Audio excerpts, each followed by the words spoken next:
All that said, right? And let's say I'm a great man, a great man. I am doing great things, not just for me, but for my culture and for the world. That is actually the position I'm in. That's real. I'm not being a dick about it.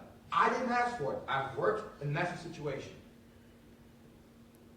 The woman that supports me, that I support, that needs to be a great woman and make sacrifices the way that man is making for her and for them ultimately. Last night, 2 nights ago, you did not do that. You did not do that. I'm sorry. Which took away from the plan. And the plan is everything. If it was just you in the house drunk, maybe I could have swallowed it. Or I would have felt bold enough like, oh, hey, let's just go to bed. My shit, my trauma, blah, all that said, right? And let's say I'm a great man. A great. Some who.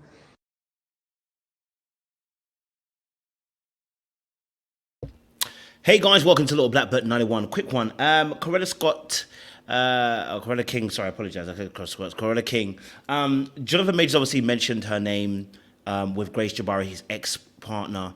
He then obviously since then mentioned her also with Megan Good again once more. I think it's quite intriguing. I'll tell you why it's intriguing. It's intriguing because Bernice King came out and said, basically, keep my mom's name out your mouth, okay? She had a statement. We can read it really, really quickly. She said, my mother wasn't a prop. She was a peace advocate before she met my father and was instrumental in him speaking out against the Vietnam War. Please understand my mama was a force. Here's what she wrote about a few years ago. Now, I want to be very clear. I don't think anyone should misinterpret what Jonathan Majors was saying. Let's keep it a buck. What the guy was really saying was, hey, look, I want you to be like that woman who held down her man, that woman that spoke, that knew her position, that knew how to keep the unit together, that knew how to support the man that was leading a charge to do something different in his generation. And let me tell you something now. Jonathan Majors was on the road to greatness, generational greatness, and I'm telling you that his stardom was so... Like, I really appreciated his content and the way he used to act, you know what I mean? And I'm saying used to, like he's not going to act anymore. Like, I hope he continues to, you know what I mean? Right? So he had great talent and a great potential, and I hope he gets to fulfill it. So I understand what he meant by he had a great future ahead of him, and he wanted his partner to support him in those endeavors and make sure she was behind it all. I get it. I do. I just don't think we need to take it out of context. So when Bernice King is coming out saying, you know, basically that my mama was not a prop, I don't think he's ever saying anybody's a prop. I don't think he was ever saying Grace should be a prop. I don't think he was ever saying Megan Good should be a prop. And actually, he mentions it in the interview, and I'll play the clip for you guys. I don't think he's ever mentioning that. I really don't think he's mentioning it in that particular format to try and make her a prop. I think people are trying to make it a mountain out of a mole at a situation because, of course, it is Jonathan Majors. The interesting thing about Jonathan Majors is, I remember after Creed, the women were saying that he has a civil rights look type of fineness. I remember this, right? And the ironic thing is, he has a wardrobe like civil rights individual, and also he's mentioning somebody who's a part of the civil rights as a woman that he looks up to as to what he wants his woman to be. Okay? Clearly, this is also an analogy. You know what an analogy is? It's a comparison. It's a way to explain something and make it easier for the person to get an idea of what you're trying to say. He's not saying that Coretta King is... you're not trying to make Coretta King a prop in a relationship. What he really is trying to do is actually have somebody to see that, hey, this is a woman I want you to embody her energy, her actions, her values, her beliefs. I want you to embody the way that she demonstrated that. I think that's clear. I don't think that's very difficult. I don't think that's hard. I don't think that's a mad thing to do, right? So whilst I appreciate Bernice King coming out and saying what she said about her mother and saying that her mother wasn't a prop and she's not just some kind of thing like that, I totally get.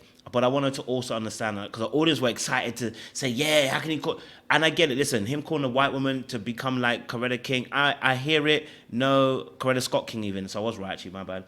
I totally get it. No, we don't want him to be saying that about a white woman. But I think it's more about the case of that's what he looks up to. Therefore, it was the easiest thing for him to point out and say, I want you to be like that kind of woman, right? because that's the influences that he looks up to. Now, there was an interesting thing as well. I played a bit of clip as well for you Question, guys. especially in the black community, as you're probably well aware, that people were saying, well, why was he telling this woman to be like Coretta Scott King and Michelle Obama? It was me trying to give an analogy of what it is I'm aspiring to be. You know, these great men, Martin, President Obama, and trying to give a reference point to that. One of the things I also say is, like, I need her, in that case, Grace, to make the same sacrifices that I am making. Through it all, Major's new girlfriend, actress Megan... Like a Coretta, you know? I'm so blessed. Now, my only thing about this situation isn't that he's even talking about Coretta Scott King. My issue is that that she, like, to hold me down in the most important time of my life. I'm a little bit scared by that, because that can always mean that can also mean sometimes ride or die. You know, that and in this situation, you know, you kind of got yourself in a situation. This ain't a situation where you're fighting for civil rights. So that's my only kind of pushback. Is a little bit like, brother, I hear you, and I really hear what you're saying, but I don't want it to be a ride or die situation where your reason why you're calling her Coretta Scott King is because she's holding you down even until death, even when it's not necessarily right. That's my only precaution. But I get what he was saying. It's an analogy. It's him kind of saying that he wants somebody to embody that. And I love the fact that obviously Megan Good did hold him down. Now, my thing is, should she have held him down? That's a real question we should be asking. Should she have held him down? Well, first and foremost, it's none of my business. But we talk about this on talk about pop culture for a living. So it's none of my business. But number two, why did she decide to hold him down? What kind of relationship did they have previously? Is she the woman that he was texting as to what he said was cheating? I kind of hope she is.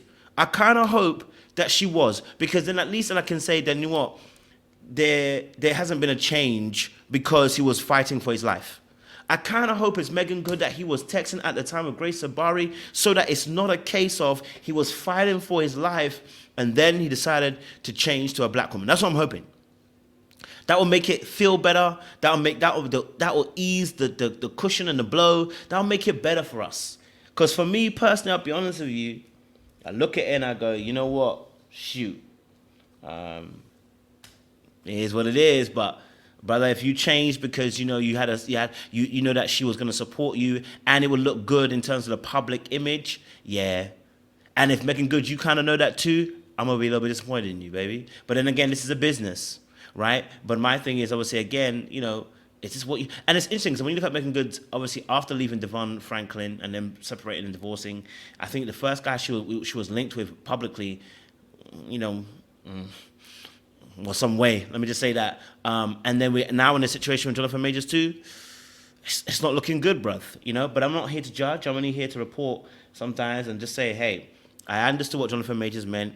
I don't think he was using Bernice Scott King as a prop. I think he was just alluding to something in terms of an analogy, like I said, analogy, but also as a way to show someone else, like, hey, this is what I want you to look. This is what I want you to do. Like, this is a model of what I would look. I want you to act like, which is fair.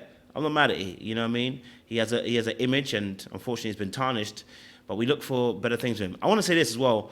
We're doing obviously a breakdown of the ABC network breakdown for the interview. And what I would say is that I didn't know that Disney owned ABC. I'm wondering if we're getting played here.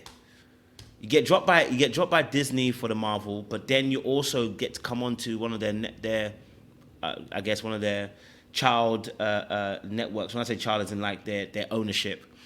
And then you get to put on a whole interview where he is acting as well as obviously telling the truth, but he is acting. Like there's mad emotion. Oh my God, he's an actor, okay? Yeah, miss me, you know what I mean?